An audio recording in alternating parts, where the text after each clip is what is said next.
এখন রাত্রিবেলা ডিনার করতে বসেছে লুনা। সবার ডিনার হয়ে গেছে মোটামুটি।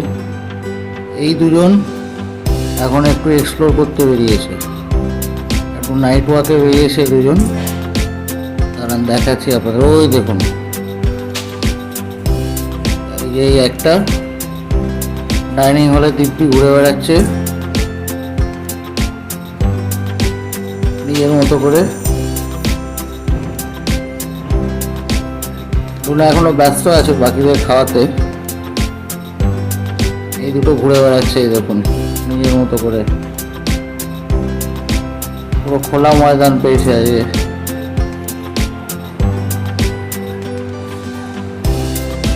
এরা ঘুমানোর আগে একটু ইভিনিং ওয়াকে বেরিয়েছেন। এইবারে লুনা কিন্তু চলে এসছে, ওটাকে ধরেছে।